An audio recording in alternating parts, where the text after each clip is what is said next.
Rapida to the podium to sing our national anthem.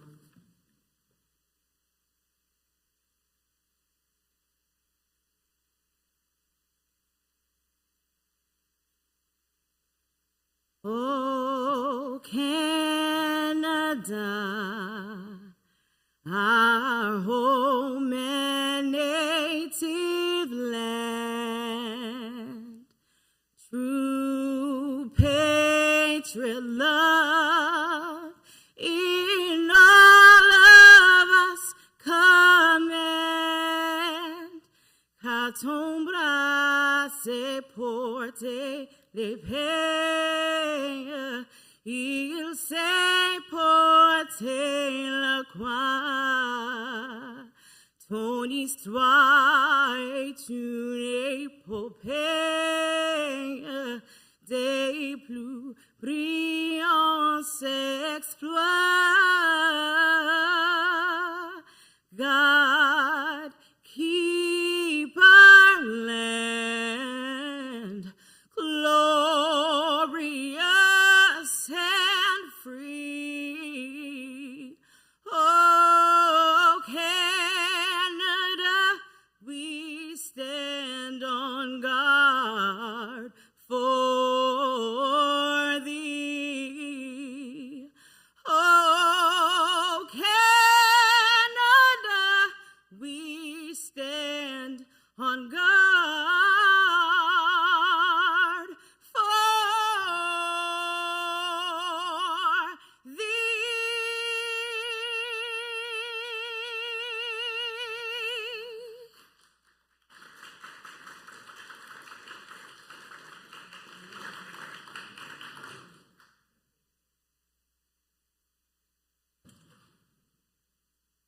Thank you, Ms. Rapida. I now introduce Assistant Commissioner Gary Ivany to give welcoming remarks.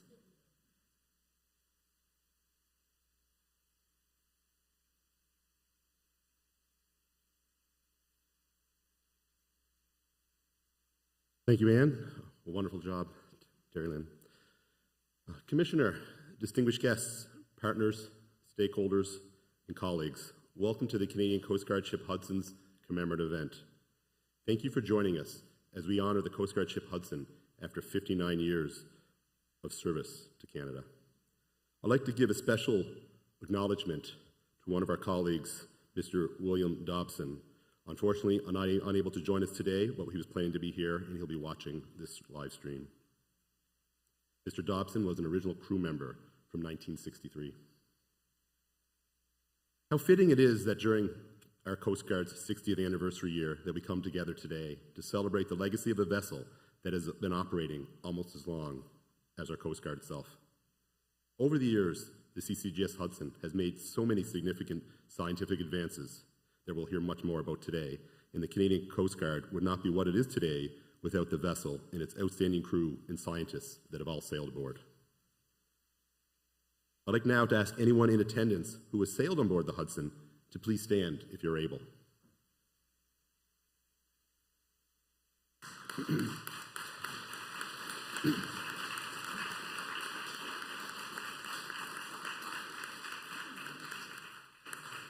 Whether it has been lashing equipment, keeping the engines running, navigating a watch, operating science equipment, studying scientific data, or any of the other tasks undertaking to run the vessel in its successful missions, I sincerely thank you all for being part of the Coast Guard Ship Hudson's journey. Please be seated. The hard work, dedication, and support that has gone into keeping the Hudson operational over the past number of years has been nothing short of astounding. I'd like to start by acknowledging the officers and crew of the Coast Guard Ship Hudson. Denise Weber, Senior Director of Fleet, and her extended team, as well as Jane Kelsey, our Director of Integrated Technical Services, and her extended team, for all the work over the years, as well as the ongoing and continuing work through the decommissioning process. All of this work is a testament to your pride in the work that you undertake every day, in the Canadian Coast Guard, in this vessel.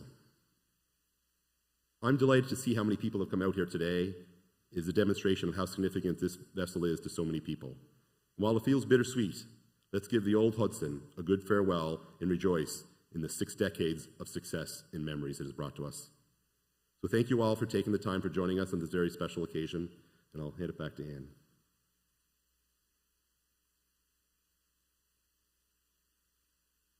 Thank you, Assistant Commissioner. Next, I invite the Parliamentary Secretary, Mr. Mike Calloway, to the podium to deliver remarks.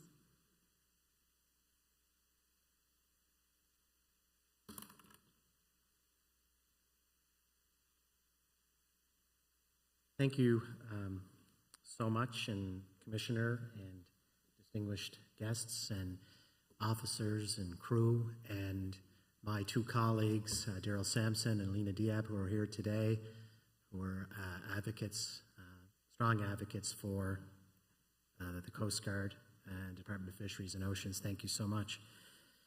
And once again, thank you for being here as we gather to commemorate the CCGS Hudson and celebrate the accomplishments of this proud ship and the hundreds of people who've worked on it over the years, and often, quite frankly, call it home.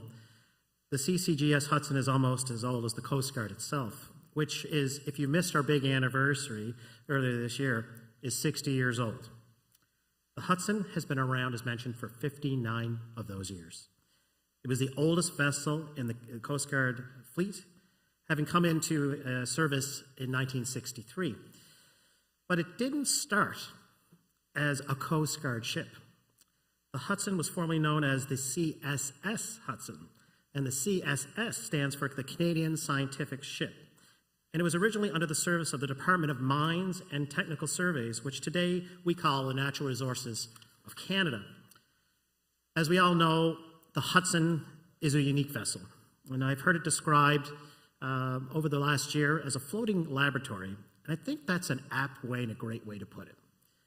Everything from its laboratory spaces to its hull design that helped it remain on station and comfortable to work on heavy seas was built with the purpose of advancing Canadian oceanographic sciences.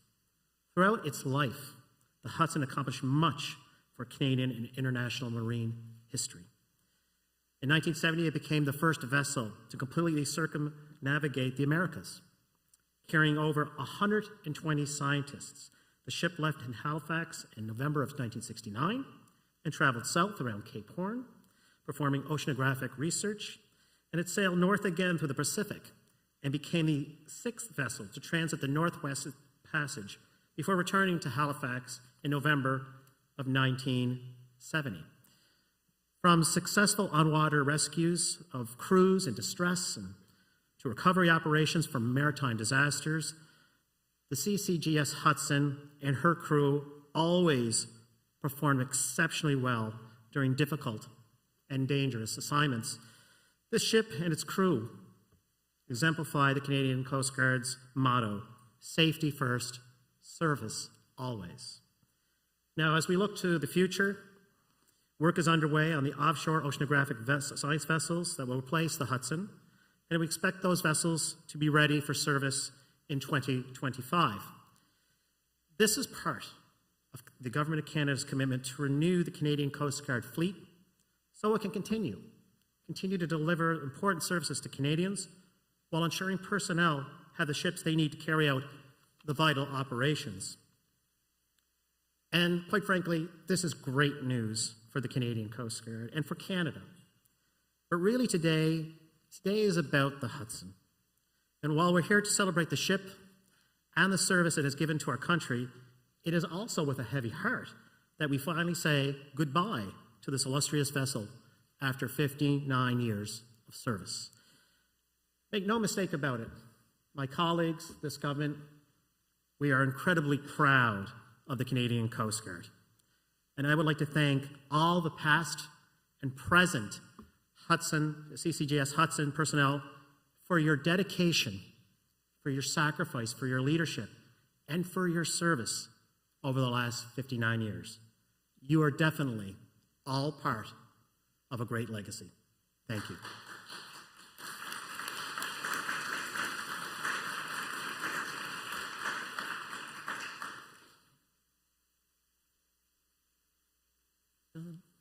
Oh, I forgot one person, and I see when I put my glasses on, I can see somebody in the audience. I'd like to acknowledge MP Darren Fisher for being here as well.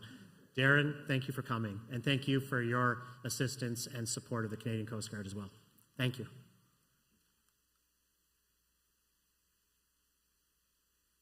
Thank you, Mr. Kellaway. At this time, I'd like to introduce and welcome the Commissioner of the Canadian Coast Guard, Mario Peltier.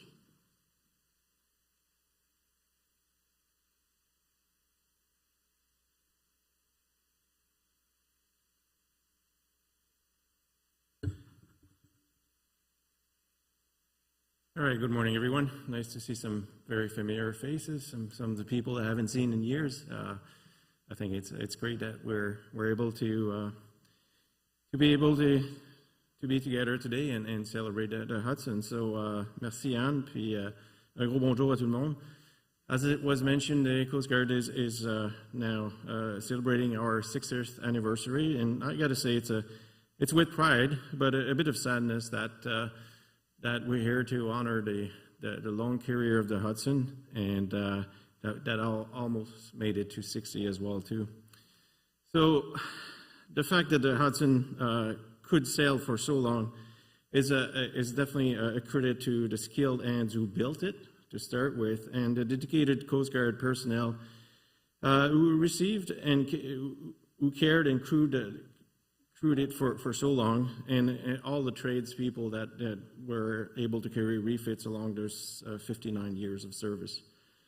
Vessel repair, refit, and maintenance enables us to continue to provide critical services effectively and safely on Canadian waters.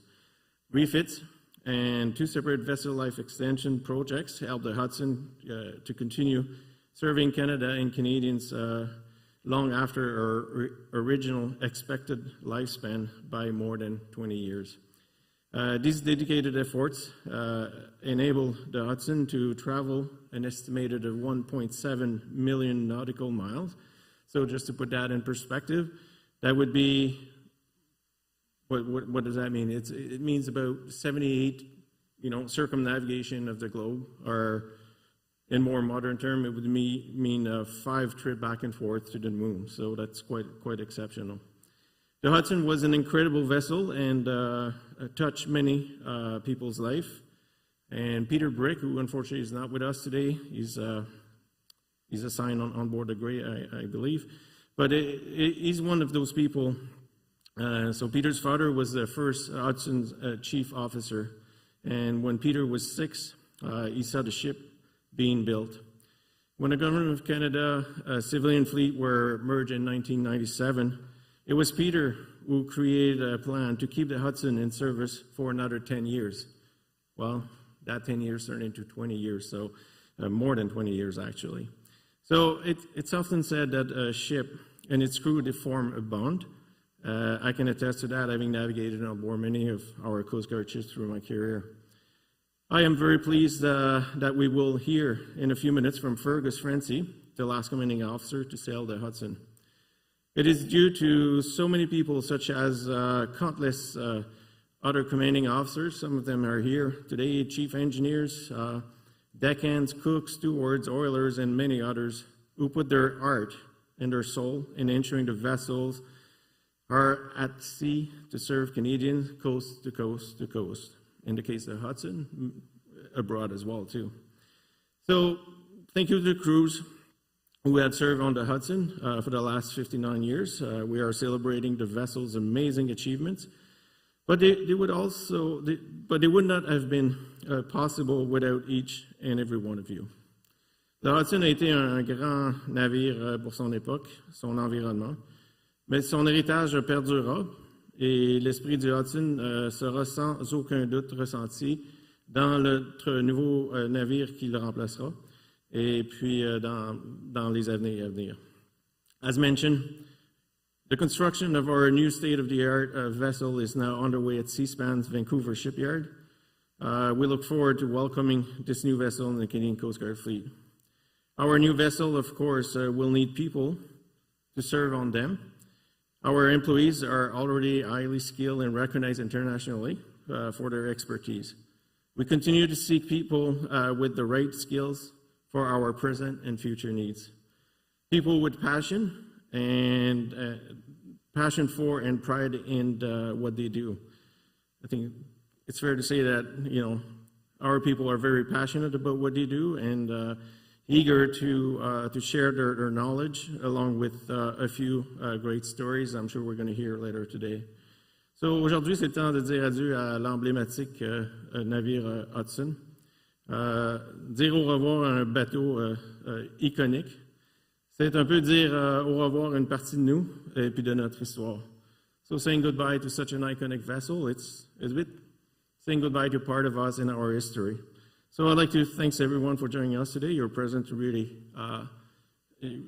warms our hearts, and I wish everyone a good rest of program for today. Thanks.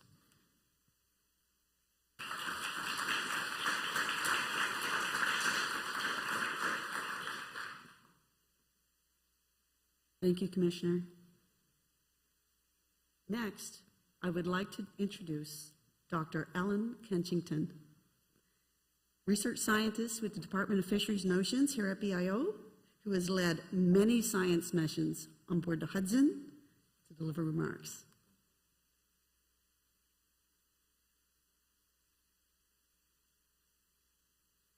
Thank you very much, Anne, and it's such an honor to be here. I really can't express to you how privileged I feel to be able to represent the hundreds, literally hundreds of scientists who have gone aboard Hudson to conduct their work in Canadian and foreign waters. Our ever-growing knowledge of the oceans was made possible in a huge way by this one ship, and I just, as I said, feel very honored, so thank you.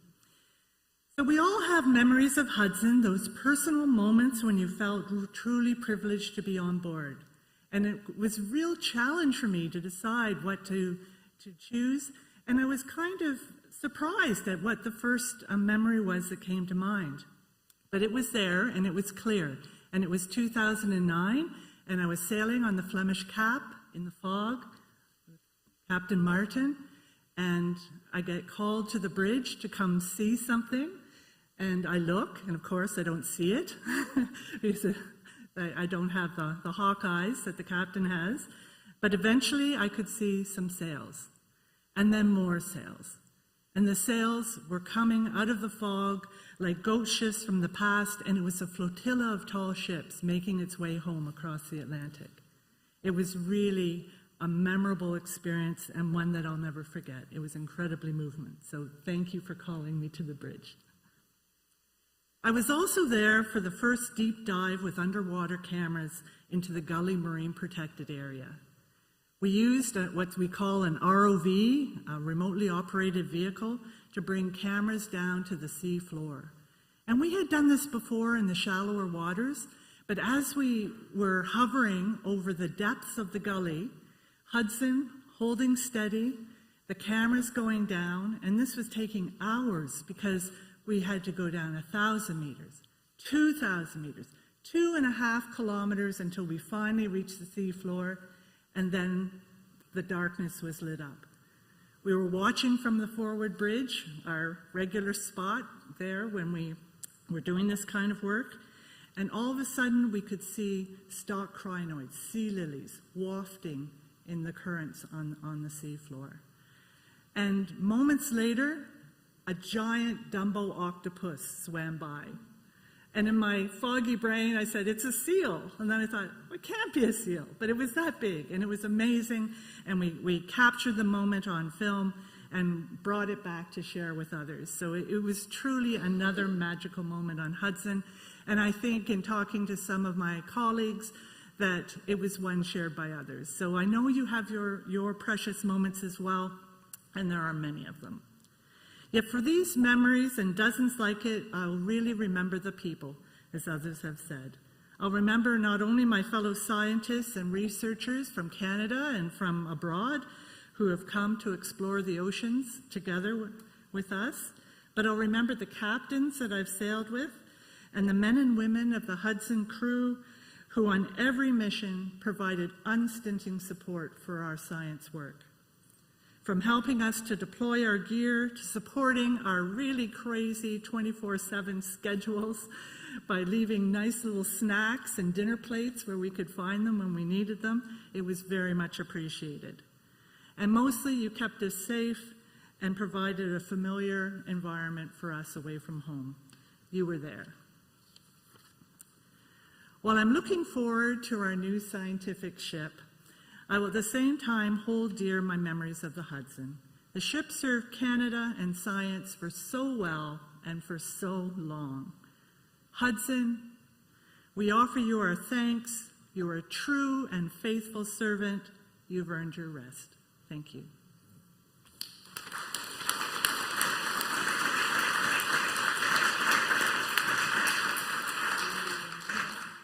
Thank you, Ellen.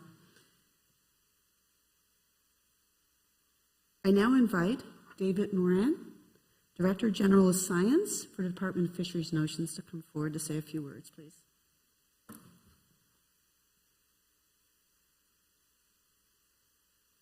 Merci beaucoup, Anne. Bon matin à tous. Good morning, everyone, and thank you very much, Anne. It is truly a privilege to be here this morning with you. I got to know the Hudson vicariously through many colleagues at the Department of Fisheries and Oceans, as well as at the Canadian Coast Guard. Leading up to the decommissioning of the Hudson in January, I learned so much from my colleagues about what she did, some of her rich history, and the many missions that she did. Thank you for taking time to share those precious memories and your experiences with me. It taught me a lot. What stood out the most to me in our conversations were the fond memories and pride people had in having sailed on the Hudson. That came across quite clearly in all of the discussions that we had. Colleagues spoke very passionately about the many missions they did, the capacities of the Hudson. I heard about them so many times, the many firsts that she did over all of those years.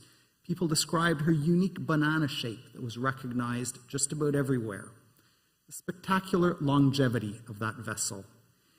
Even the song that was written about her, somebody sent me a video clip of it, which I listened to many, many times. I know that she will be missed. Probably most telling is when I was looking into other vessels to fulfill her duties. I was reminded several times by many colleagues that the vessels being proposed were simply not the Hudson. On that, I wish her and all who served aboard this fine ship fair winds and following seas. Thank you very much. Merci beaucoup.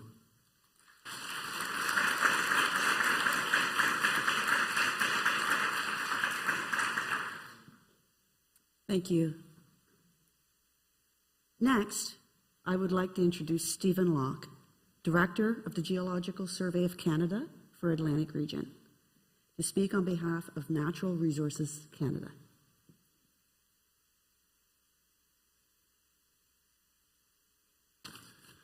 Good morning and bonjour tout le monde. I'm very honored to be asked to speak on behalf of Natural Resources Canada.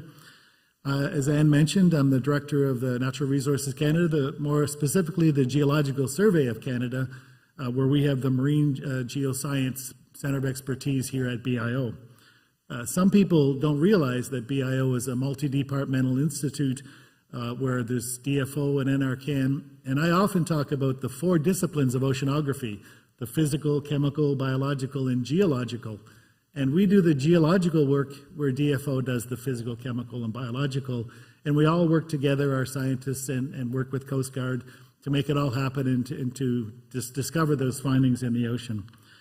Many people do not realize that it was also NRCan's predecessor, the Department of Mines and Technical Surveys, that commissioned the Hudson back in 1970. Under the leadership of our Deputy Minister at the time, Dr. William E. Van Steenberg, who had worked many years to achieve his dream of a federal research facility as well as a world-class oceanographic vessel, the Canadian science ship CSS Hudson. At that time, in the early 60s, the federal priorities were around offshore resources, minerals, oil and gas, and not so much environmental protection and ecosystem that Ellen would have worked on. In 1970, 8 years later, our department, our predecessor department, handed over 3 buildings plus the vessels, including the Hudson, to the Department of Fisheries and Forestry, DFO's predecessor, under an MOU with both departments, with the Mines and Technical Services to remain doing the geology, while Fisheries and Forestry did the other disciplines. So in the early 60s and 70s, the early life of the Hudson, this was a time of great revolution in earth science with the advent of plate tectonics, and the Hudson and scientists contributed to many international science efforts, with the Hudson performing numerous expeditions to the Mid-Atlantic Ridge, taking core and grab samples, and collecting bathymetry, gravity, magnetism, and seismic data. The Hudson deployed survey and sampling technology that was developed right here at BIO, such as the rock core drill and the ocean bottom seismometers. Though described as elegant and comfortable, the Hudson was a workhorse, until recently spending an average of 200 days per year at sea, supporting scientists from BIO and academia. Still, she managed to sneak away for a few weeks at Expo 67 in Montreal and brought back this wonderful display here that if it lights up, you would really be impressed if we had the lights turned on. 2 years later, in 1969, she set out for Hudson 70, which was an ambitious and unprecedented circumnavigation of the Americas. And this carried out all oceanographic disciplines, including visiting Antarctica, before traversing the Pacific Ocean through the fabled Northwest Passage. She returned to Halifax Harbor some 11 months later. So can you imagine today doing an 11-month cruise, the logistics and the overtime that would be involved? So scores of scientists and technicians sailed on the Hudson, many of them here today, over the years, and remember her fondly for her exceptional qualities, her seaworthiness, station-keeping ability, and her comfort. The Hudson enabled substantial contributions to Canadian marine geology, most notably for the GSC, knowledge around seafloor spreading, glacial history, sediment transport processes, seabed mapping, and played an important role in the development of Canada's offshore oil and gas. And more recently, we've been using the Hudson to do research around renewable energy, such as tidal and offshore wind. And as well, we study geohazards, such as submarine landslides and turbidity currents. As we say goodbye to the Hudson, we must acknowledge her stalwart service and thank her for always bringing us safely back to shore. At the Hudson's 50th anniversary, some 9 years ago, one of our scientists with NRCan, Phil Spencer, wrote a song called The Mighty Hudson that was just referred to, that was sung by Patrick Potter at that event. So I'm going to close with just an excerpt from that poem. I don't mind when strong winds blow around us, barely feel a grand 10-meter wave. I know the mighty Hudson will take me safe to shore. I'm at peace while Hudson's diesel engines roar. So thank you.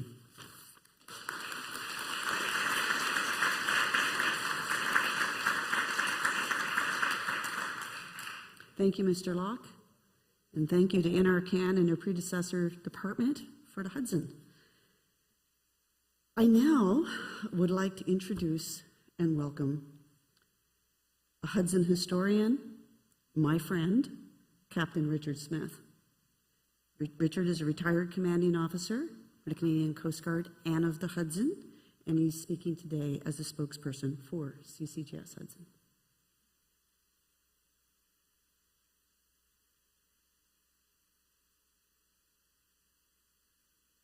Thanks, Anne, and good morning, everyone. It's really a delight for me to see so many old shipmates and friends, people I haven't seen for a long time, and to make your acquaintance again. So nice to see, like, Carol's here, and Dave is here, and all the old folks, right? So thank you so much for inviting me to speak about this wonderful ship, the Hudson, a ship that has brought so much pride and honor to its crews and the science staff alike. Frankly, I would feel more comfortable in a storm on the Hudson than standing here before you right now. Firstly, I would like to remind you of a physical ship, a ship of 296 feet in length, 50-foot beam, a ship of 4,800 tons, a ship with thick hull plating to withstand Arctic ice conditions, a ship that has a good measure of stability and perfectly flared bow and a cruiser stern that enabled the Hudson to withstand heavy seas and to do science work in all kinds of adverse conditions. But the Hudson is not just a physical ship, but is synonymous with the crew and the people that sailed on her. These are the people that enabled the Hudson to do its work, that maintained her, that navigated, and kept everyone fed. I would like to recognize the specific contribution of those that sailed the Hudson as crew and who were key to the overall success of 59 years of operations. So thank you to the captains and the deck officers that navigated the ship safely to and from harbors and work areas, that guided the ship along precise lines or into remote, uncharted areas, to the quartermasters that kept station in heavy weather with thousands of feet of CTD wire reaching down into the depths. You all know how that went. Thanks to all the bosuns and the deckhands that maintained the ship inside and out, the countless days of chipping and painting, loading stores, science equipment, securing for sea, and being on deck in any weather to launch and recover science equipment. Thanks to the catering staffs who kept everyone well fed. I have the record of eating 13 apple turnovers. So they kept everyone well fed, they served meals, they made bunks, kept the cabins clean, and a special thank you for all the events and the barbecues on the flight deck that you catered. That made every mission special. We all remember those great days back on the flight deck. Also, thanks to the engine room departments that kept the engines running, the lights on, and fixed equipment of all descriptions.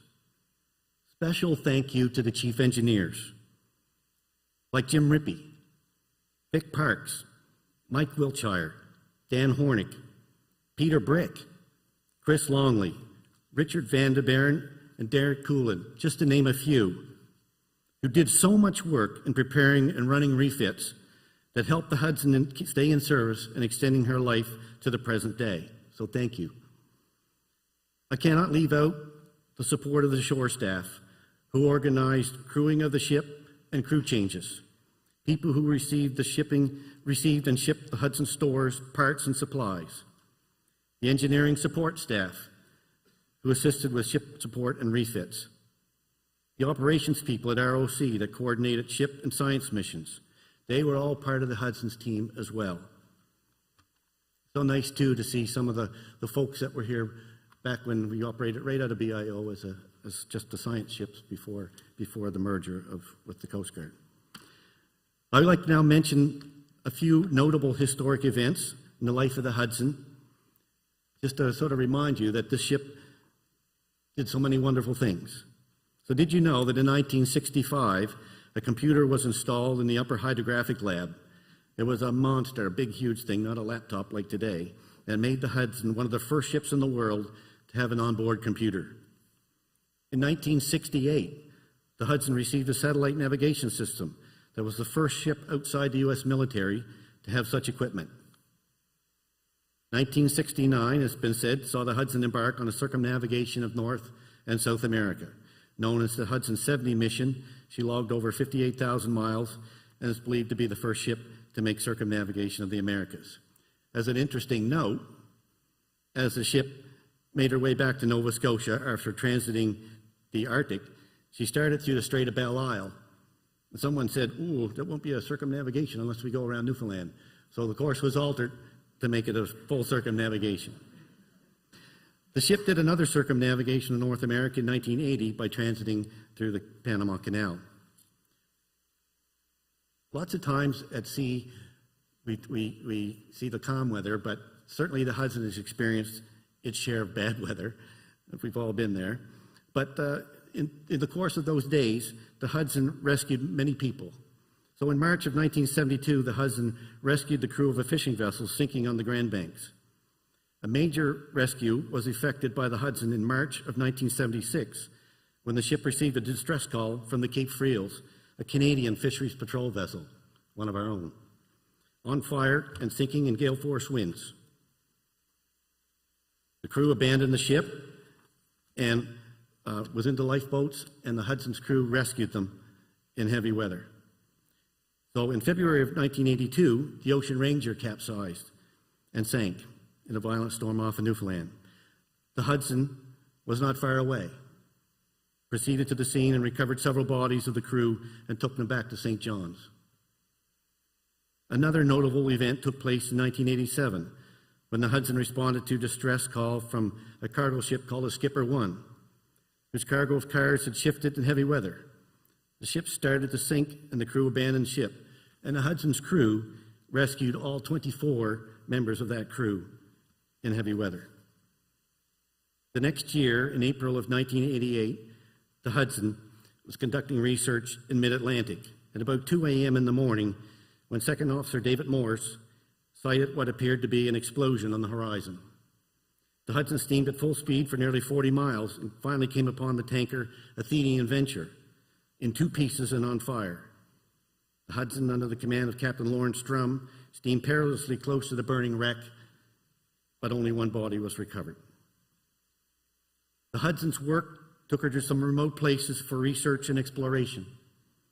One occasion was in 1993 when the ship was in a fjord in eastern Greenland.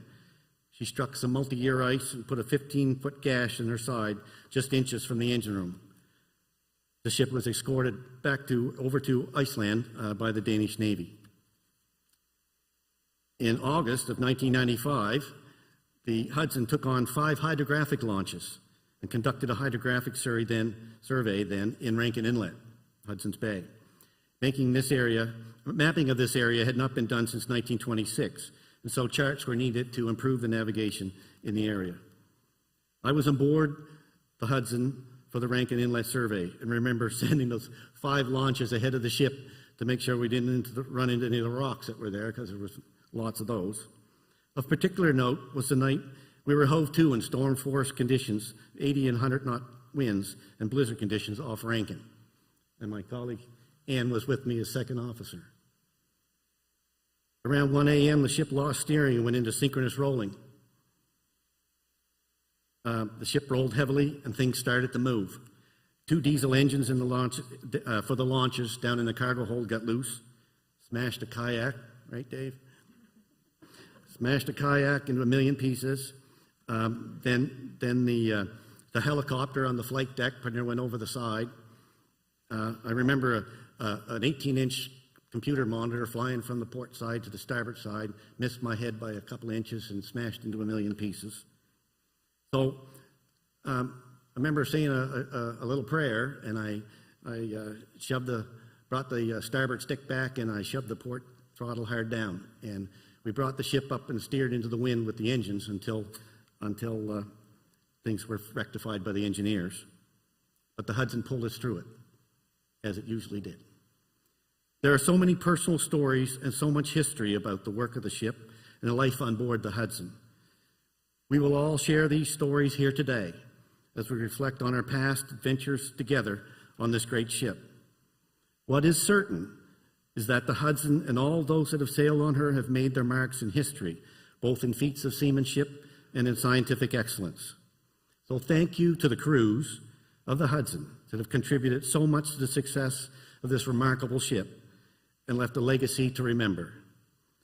The Hudson has always been a wonderful ship to experience that always brought us together and home. Thank you very much.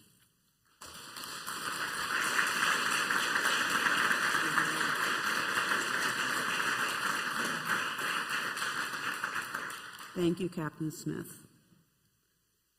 Next up, we'd like to share a video highlighting some of the important work and milestones throughout the Hudson's 59 years of outstanding service. Lights, but this is no longer working.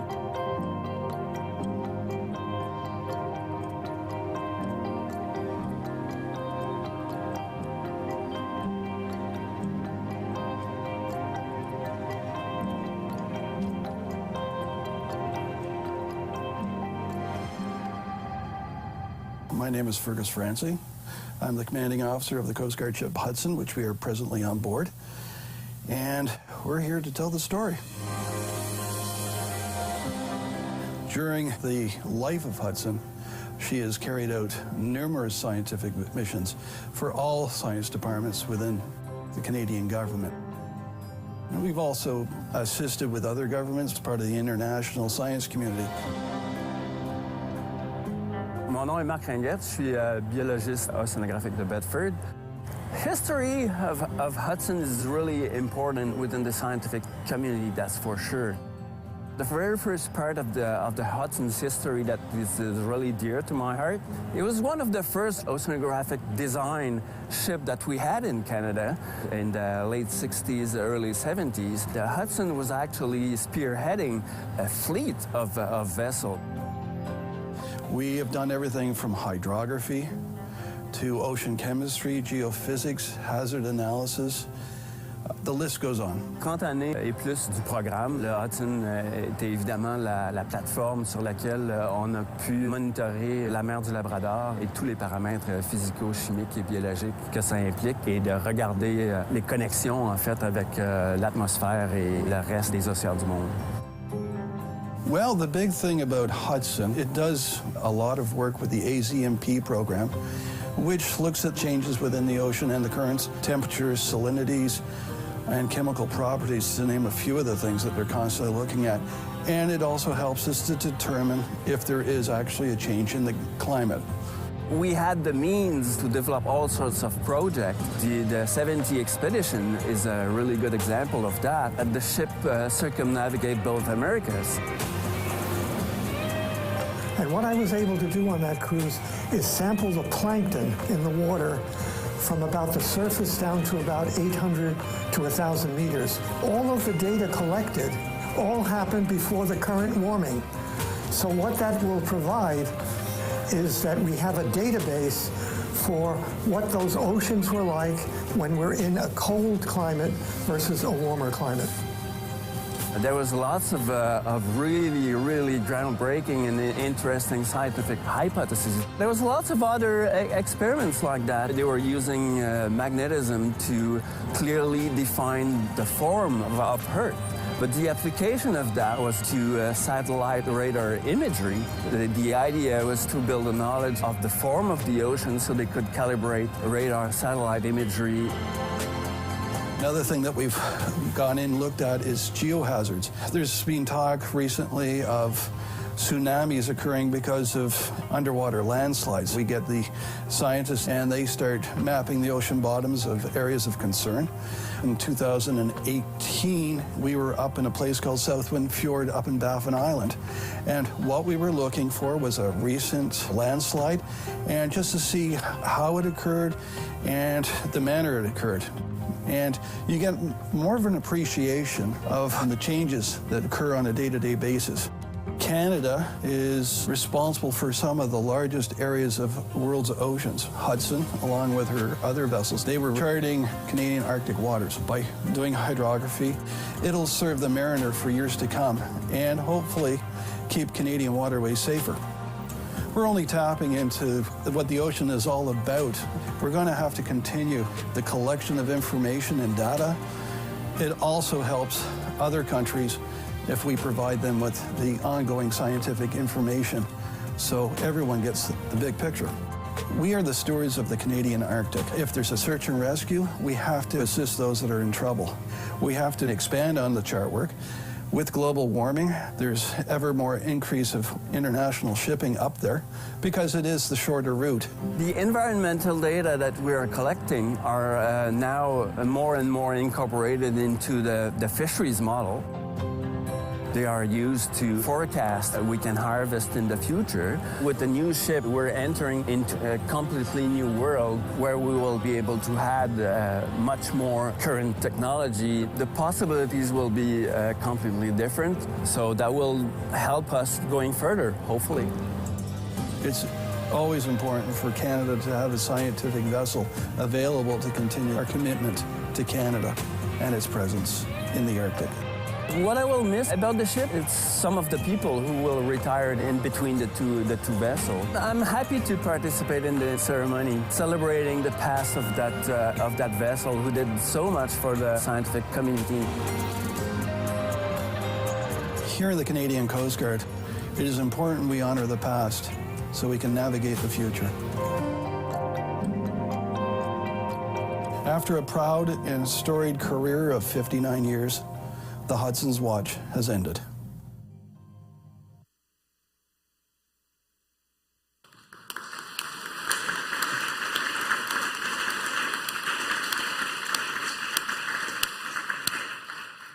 Very well done.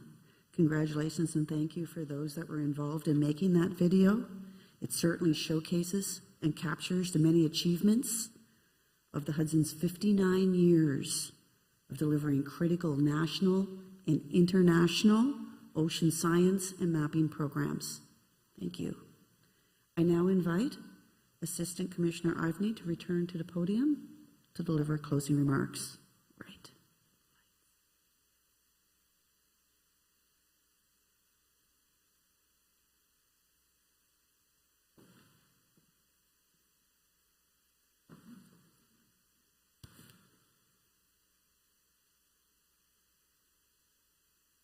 Thank you, Anne. So before we conclude this portion of today's commemoration, I'd like to thank everyone for joining us here to celebrate the Coast Guard ship Hudson. And special thanks to our speakers, Parliamentary Secretary Galloway, Commissioner Pelletier, Dr. Kenchington, David Morin, Stephen Locke, and Captain Smith. And special thank you to our vocalist Terry Lynn Rapita and Elder Eisen. Before we proceed to the jetty to lower the Canadian Coast Guard jack on the Coast Guard ship Hudson for the last time, we will ring the Hudson's bell. And at this time, I'd like to ask the following people to come forward. Captain David Martin, retired long-serving commanding officer on the Coast Guard ship Hudson. Chief Engineer Chris Longley, one of our current chief engineers assigned to the Coast Guard ship Hudson. Jay Barthelot, mechanical engineering technologist with the Science Branch, Fisheries and Oceans Canada. Mariana Duque Rivera, current navigation officer on the Coast Guard ship Hudson. These four individuals each have a connection to the Hudson, and they also represent the theme of Coast Guard's 60th anniversary, celebrating the past, navigating the future. Traditionally, the ship's bell was rung 8 times to mark the end of a watch. But we thought it would be fitting to ring the Hudson's bell 8 times, one last time, as we say goodbye to this historic vessel. I will ask everyone to please rise.